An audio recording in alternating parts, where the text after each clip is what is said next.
It's been a ragtime week around here. I'll get more to that in a few minutes probably. But it is October 24th. We're wrapping it up a week away from Halloween. Oh, should I get, oh.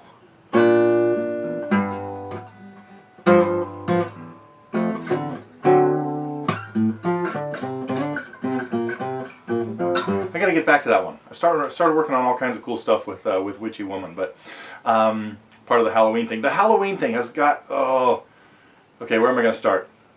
I'm gonna try to play something for you that goes a bit against my better judgment. No, I'm gonna tell you first what happened this week.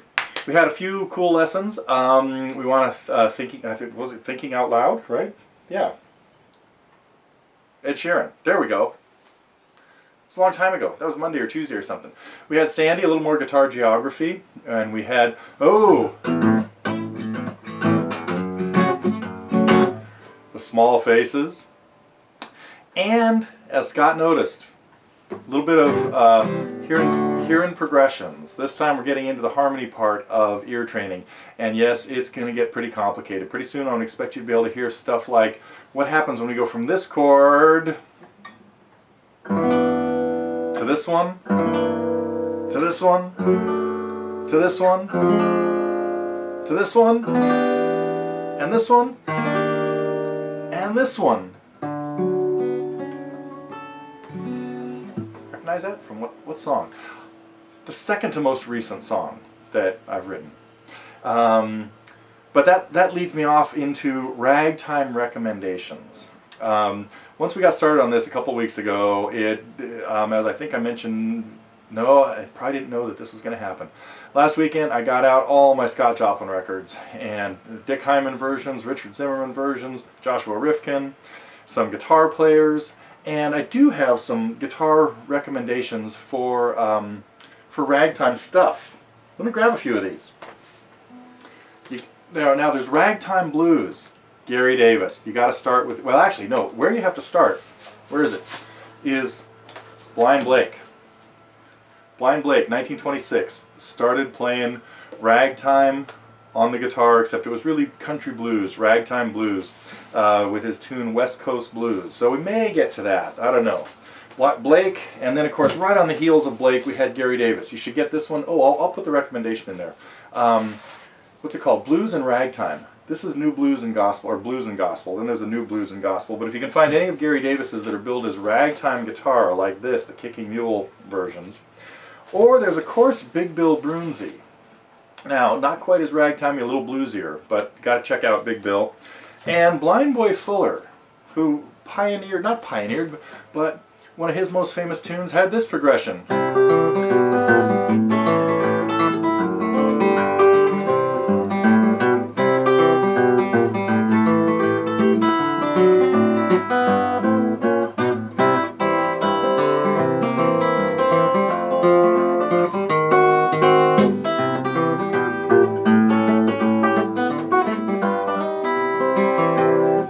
Yeah, picked up by all kinds of other songs, of course, including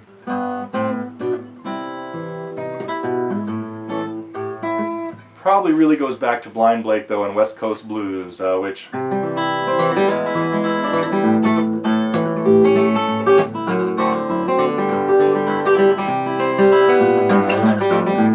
something like that. I should learn West Coast Blues and do a lesson on it. Speaking of lessons, here's what happened. I have more records to tell you about, but I'm going to divert into, I had a bunch of cool stuff planned for this week, only got a little bit of it out because I got totally sidetracked. And my sidetracking this week consisted of thinking that, oh, if people want to play ragtime stuff on the guitar, what we're going to have to do is put together some exercises, like Scott Joplin's School of Ragtime. By the way, if you get a chance, I think you can watch this at Netflix, the Billy D. Williams movie from 1977. Just called Scott Joplin. It was originally called Scott Joplin, King of Ragtime, but I dug it out the other day and watched it at 5 o'clock in the morning, and it's pretty depressing. The first half is really good though, and gives you a good little insight as to what was going on with, it's got Art Carney in it too, playing his publisher, John Stark. Anyway, check out that movie if you're interested in more of Joplin's life. But, so I thought, well, maybe I'll just write a few little beginning ragtime exercises.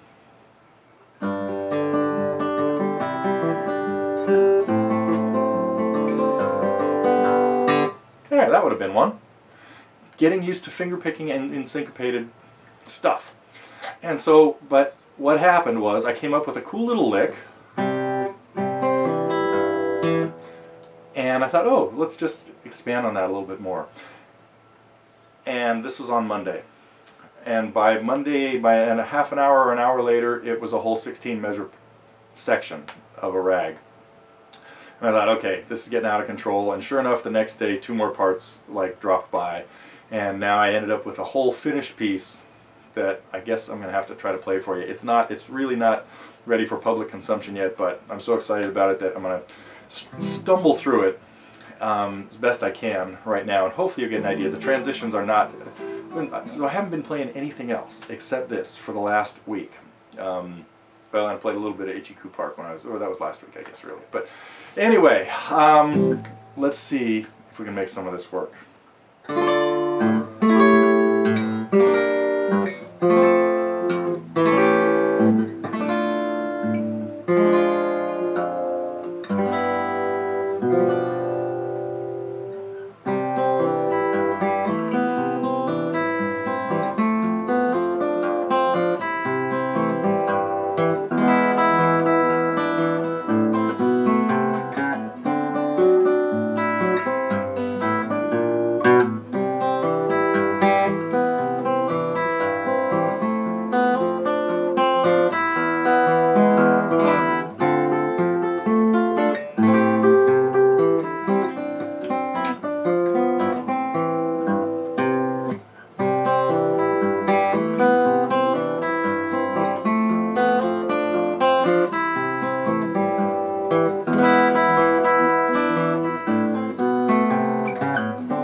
Pumpkin Pie.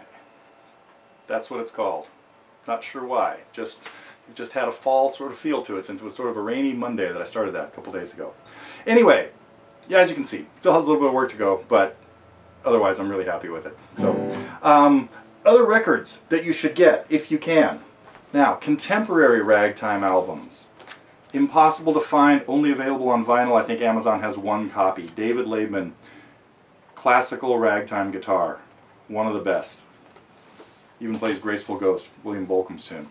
What do we got here? The Entertainer. This is where the version of Heliotrope Bouquet that I play kind of started. Jim McLennan was the guy's name who put that one together, I believe, yes. And I modified it a lot, but it still is a great version. If you can find that one, that's great. Leo Wijnkamp. Vanessa, Karina, help me out with pronunciation on these Dutch guys. Anyway, Rags to Riches. This is where I got the version of The Entertainer that I play in drop D that I might get to a lesson to. If you can find that, great. Contemporary ragtime guitar. Now this one has a bunch of different guys on it, including Laibman and Leo and Eric Schoenberg and who else? Woody Mann, somebody else that showed up a little bit. Big guy on the scene, Dale Miller. So some great versions, including one of Nola on here. Oh, Nola, I should try to get to Nola. Oh well. And one of the best, oh, Silver Swan is on this. Ton Van Bergeyk, I don't know. Another Dutch. Help me out, my Dutch friends. Willem. How do you pronounce this guy's name? B-E-R-G-E-Y-K. And I assume his first name is Tone, T-O-N. Silver Swan, beautiful tune of Joplin's. Let me see if I can fake my way through that for a second. Something like this.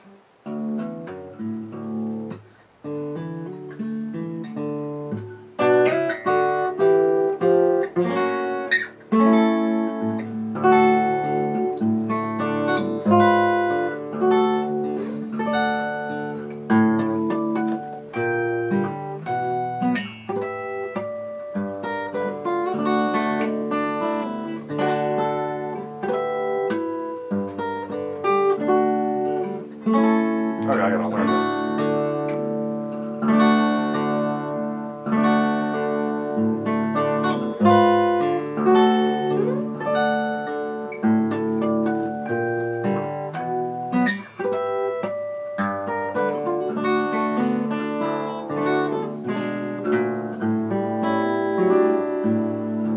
A really cool minor part that I can't remember.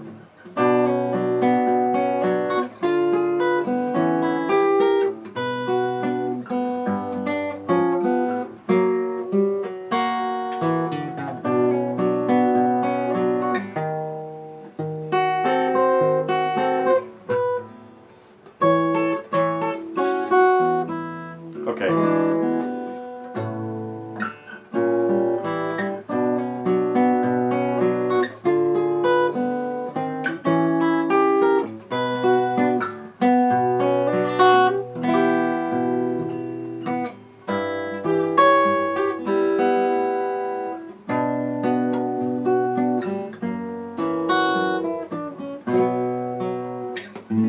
Anyway, something like that. Silver Swan, beautiful tune. I should go learn it. Alright, enough of this. I gotta get out of here. Oh, wait. I gotta tell you about two of the best guitar albums I've ever had. I have them sitting here too. Guy Van Duzer. This includes the Great Western TV Medley. Did I play some of this?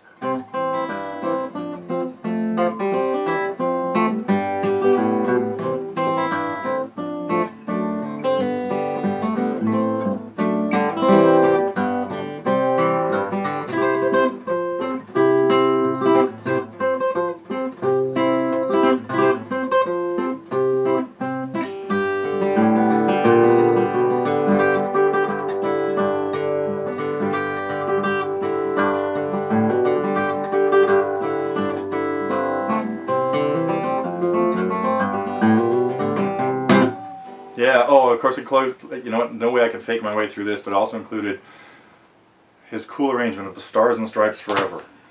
Okay, last one. You gotta have The Hermit.